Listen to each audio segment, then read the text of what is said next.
Hey,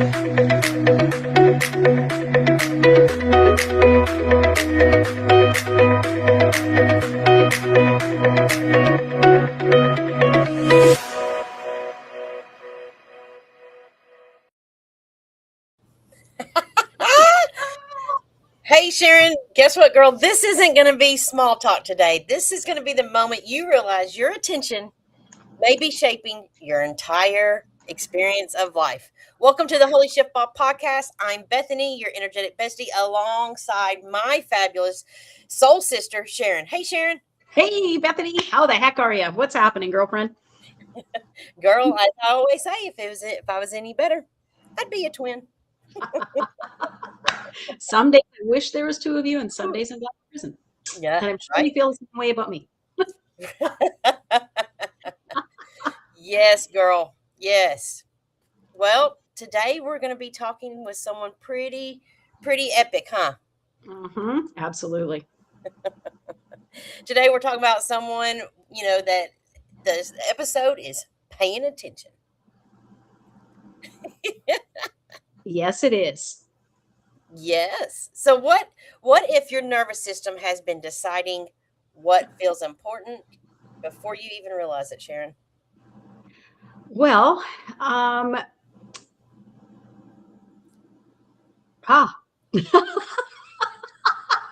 am way off base today. I don't know what the hell is happening. Clearly, I'm not picking up on any cues. Because survival mode changes what we notice, what we fear, what we expect, and even what we believe about ourselves. Yes. Today's guest, she grew up in a dysfunction family. Hold on, I forgot it, Sharon. My computer just glitched out. Totally glitched out. Oh, I gotta love it. You gotta love it. Okay, so yeah. So Tammy grew up in dysfunction, and when you're in that environment, your attention can be trained for survival instead of, peace Yes. and calm and quiet. Yes. Tammy is an informed trauma coach, author of Surviving Alcoholic Parents, and Sharon, she spent years helping people understand one powerful thing. You ready for it? Yes. The way you pay attention, who you track, what you overthink, and what instantly feels unsafe.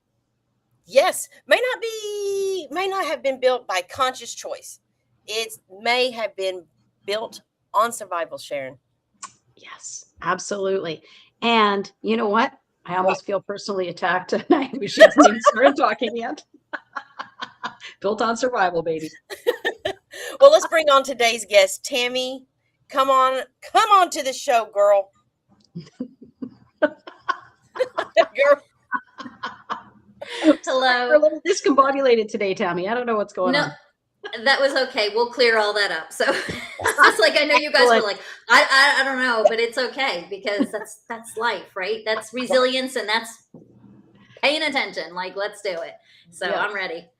Tammy, help us understand, what the nervous system is and what it, what it's for, what it is. What's its job? The nervous system, it literally is just every cell in your body, if you had to think about it like that. So it's reacting or interacting or deciding everything that happens based on experience. So we always go back to using that old fight or flight, and they always use the caveman analogy as far as hunting and gathering and the saber-toothed tiger. I like to put it in more general perspective as far as we are in constant stress mode. We are in constant fear of something bad happening.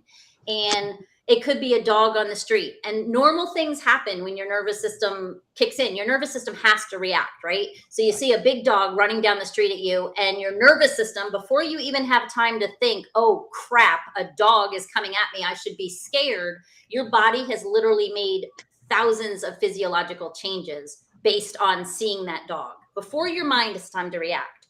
So then the dog is your dopamine goes way down, your adrenaline shoots way up, your cortisol goes way up, and it gets in this stress reactivation or activation stage. Well, then all of a sudden the dog wags its tail and things are like, So your nervous system says, okay, I can calm now. I can bring myself back down. I can hit that homeostasis. My body can do what it's supposed to do. My endorphins rise. I get happy, all those things. Unfortunately, if you grew up in that chaos, and I always come from a perspective of people that grew up in that chaos because I did. Yeah. And when you stay in that heightened alert state, your body doesn't know anything different. So I was 40 years old and I could still tell by the turn in a key in a doorknob if my kids had been out drinking, if they were, I could everything by a sensory. So tuned to the nuances, to the subtleties. I was so attuned. Mhm. And that meant my nervous system was still in heightened alert. Yeah. And when your nervous system is in heightened alert, you don't rest. Your body doesn't digest its food. You don't do any kind of cellular repair in your body. It's all zzz, it's like having this electrical charge going through your body all the time. Exactly. Tammy, And would you, oh, sorry. no, go Sharon. ahead. No, go ahead. Tammy, would you say that people are unconsciously aware and addicted to that dopamine release into the body? Do they get so used to having that chemical that they have to create and get that stress level to get that dopamine hit? Absolutely. And it's physiologically addicting, believe it or not. And you wouldn't think it is, but your brain runs on and your body runs on a reward center. It needs that reward. So if you, let's just say you're addicted to food, right? And something stressful happens, your nervous system activates, you're like, ah, and you grab for that cookie. Before you even touch that cookie, you're getting a hit of dopamine. Yes. Because it's your nervous system is saying, yeah, it's that anticipatory. It's like your nervous system is saying, okay, for just 1 minute, I'm going to be okay. I'm going to feel happy. I'm going to feel relief. Here comes my reward for being vigilant and being, on call or on guard all the time. Here comes my reward. Yeah. And it does get addicting because who doesn't want a reward? I mean, who doesn't? We strive for that. We want that dopamine. We want that happy hit. And unfortunately, that's why addiction happens. And that's because you're constantly striving for that. You're constantly looking for that. So you have to kind of train your brain to find replacements. And what was interesting in the beginning, you were talking about when you see a dog and immediately your body goes into fight or flight, for lack of a better term. It goes into protection mode, right? Self-protection. What's interesting about that is, do our thoughts create that, or are we feeling an emotion that creates that? What is that trigger to put your body into that state? It's all, honestly, and there's many different theories about this, but your body reacts way before your mind does. So like I said, you've already gone through, it's subconscious. So it's, oh my gosh. Be emotional then. Yes, it could be part emotional, but it's also very physiological. And I kind of always focus on the physiological part of it because that is the subconscious. That is however you want to word it or put it. I call it the universal all-knowing. Right. You just know. And so your body reacts and then your mind goes, oh crap, later. And then one of the things we're talking about is what causes. Does the emotion cause the thought, or does the thought cause the emotion? And there's a lot of different schools of thought about that out there. So I just found what you had said earlier interesting, because I was like, okay, does Tammy have the answer? Which comes first, the thought or the emotion? The chicken or the egg, right? Well, I mean, I think the thought, like, oh my God, it's a bird. I don't know why I said bird. Oh my God, it's a dog. I think that thought it generates other thoughts, which are, oh my gosh, I'm scared. So it's the thought first and the emotion. But I again go back to, it's the nervous system before the thought or the emotion. Yeah. If attention shapes experience and trauma shapes attention, how much of people's reality is actually survival programming? Right. A lot. And depending on the experiences and depending on the severity of the experiences or the magnitude of them, it's even more. And the amount of repetition, you talk about PTSD, and that's a one time, or, at war, it's one specific, bam, this happened, or somebody getting killed in a car crash, that that's right here. When you go through those years and years and years and sometimes decades of that just repetitive beating down that subconscious beliefs, your whole body runs from that, literally, until you can kind of pull that stuff up to the surface and say, oh, now I get it. I just did that episode about why when children misbehave and we get so irritated, that it's not even what they did. It's about you remembering a situation like that and your body reacting to that. Okay. Huh. So how do you get people to shift from trauma mode into observational mode, from reacting into responding? So the best thing, I mean, and it's a process because it depends on where you are, but I have like lots of different like 3-step methods. And the first is just to get into your body. That is the most important thing I think you can do, is get out of your head and into your body. Because your head, your mind is very good at you can manipulate your mind. You can do all these affirmations and everything else, but you got to get it out of the trillion cells. When I talked about the nervous system in the beginning, every single thing that you experienced is stored in those 100 trillion cells in your body. And until you get that feeling safe, all the rationalization, all the thinking, all the overthinking, all the over stuff that we do is not going to make a difference. So a good example is affirmations, and I'll be real quick with this. When you do an affirmation, if you are saying, I am lovable, I am amazing, I am beautiful, I'm, all these things, if you're not feeling it in your body when you're saying it, doesn't land. If you don't believe it, you won't see it. Exactly. If you don't believe it, you won't see it, and you won't truly embrace it. So I tell people, don't tell yourself you're lovable until you are laying on the floor with that puppy who is licking your face, letting you know 100% you are lovable.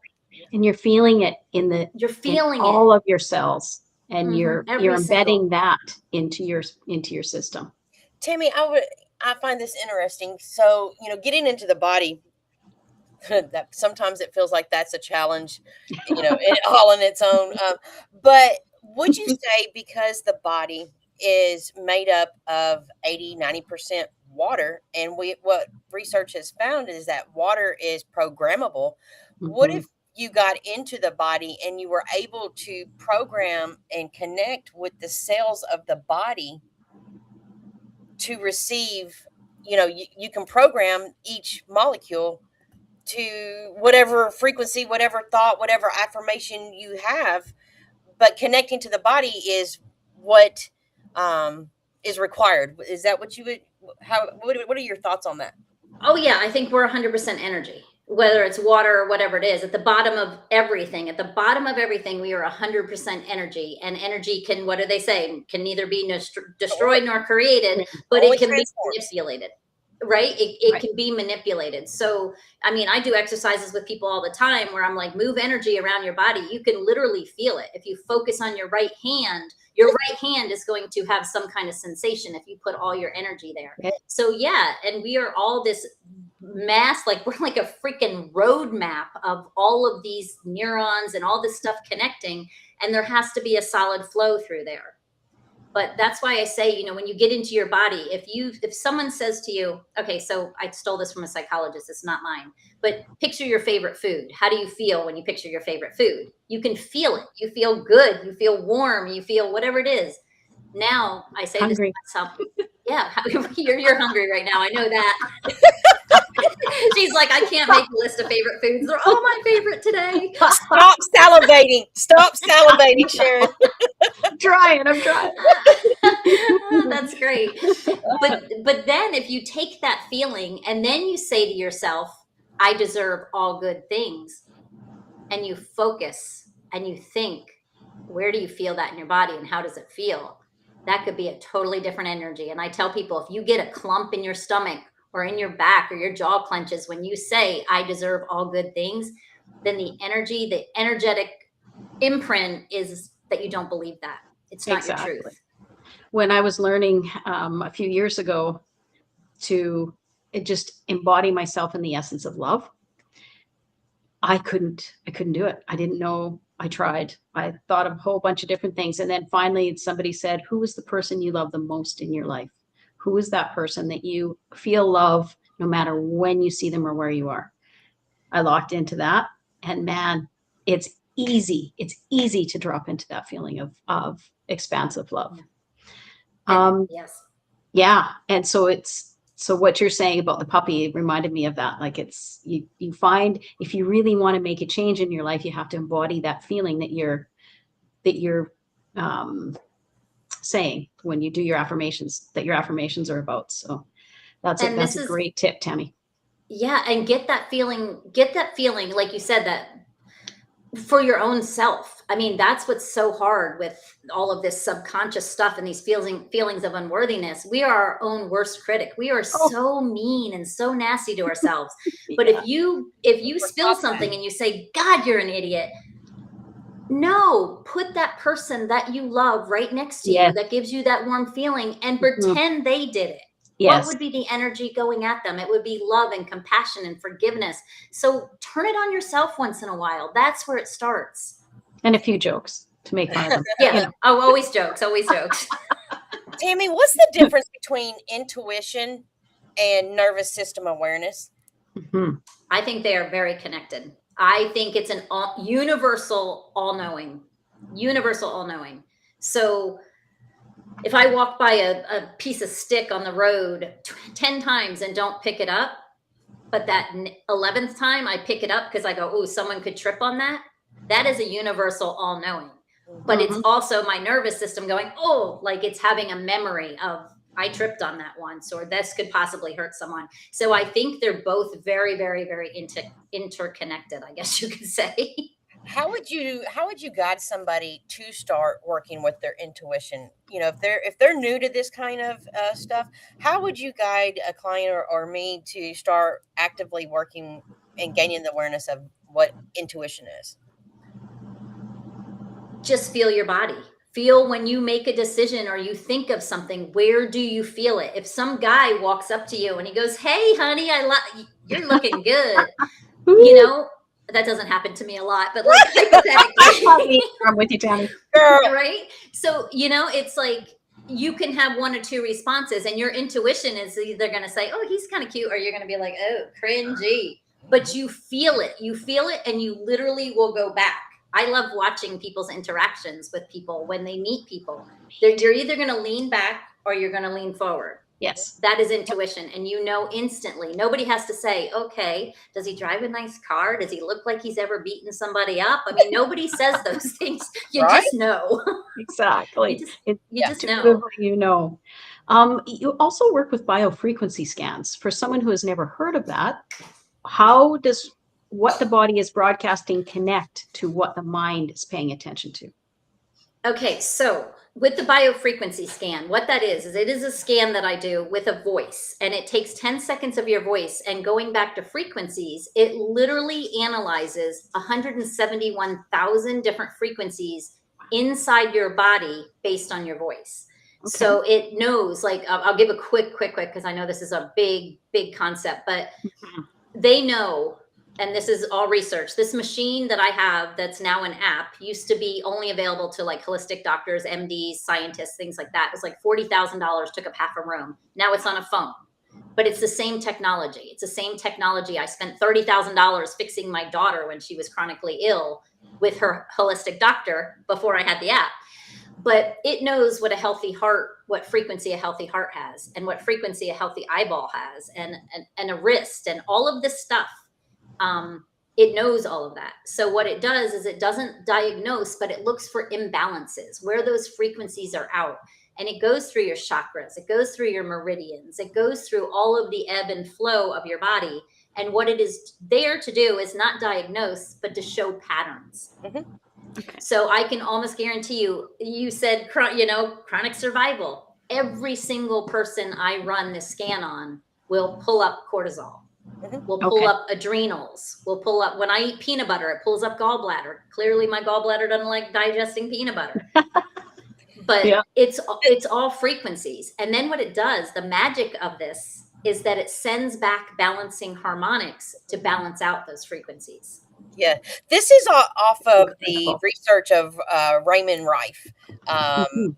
where he shows that everything in this 3D realm is energy, frequency, and vibration. Everything vibrates at a certain locating where that is, what is vibrating in the body. That is so amazing because I too have that device where do scalar scans, and it does locating what is vibrating in the body. It can locate any kind of disease, any kind of mold, just everything. And it's just Sharon and I talk about this quite often about how excited that we are. All of these interesting technologies are now coming Oh, into yeah. the medical field, things that weren't available to us almost 10 years ago, 5 years ago.